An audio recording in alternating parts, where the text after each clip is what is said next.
So in this chapter, I'm going to be walking you through the steps that you need to take in order to sign, build, and publish your application to the Android market.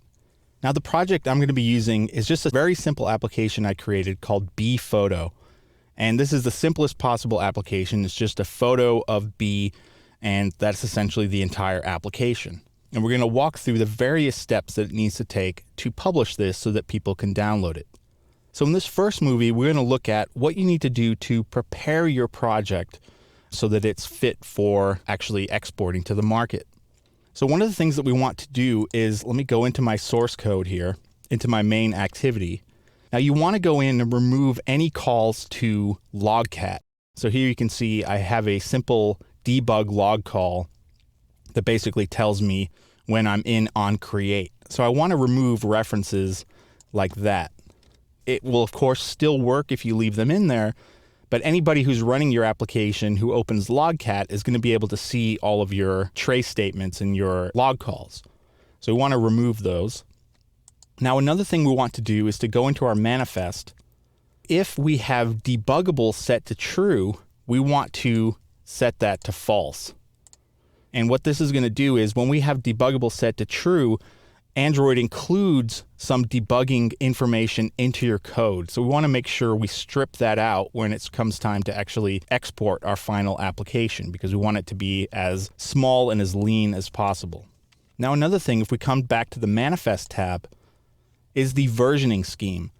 Now, the version code is essentially an integer value that gets incremented for each new version of your application. So you need to think about versioning at the very beginning. So let's say this is a first update to this application.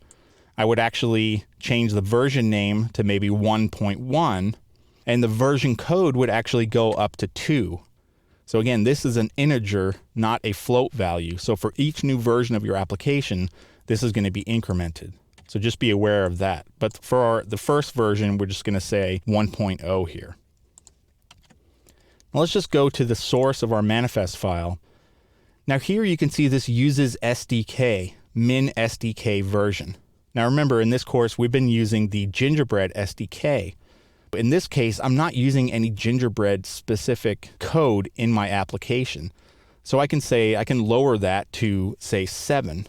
And the version 7 is the Eclair SDK, which is 2.1.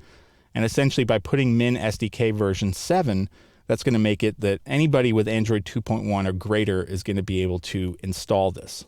So again, and this is something you're going to have to look at, and it depends on whether you're using those latest features that are in Gingerbread or in any SDK that you're actually using. So let's go ahead and run this, and I'll show you what this looks like on the emulator. So this is now compiling, and let's go over to the emulator and look at what this looks like. So again, this is the simplest possible application you can create.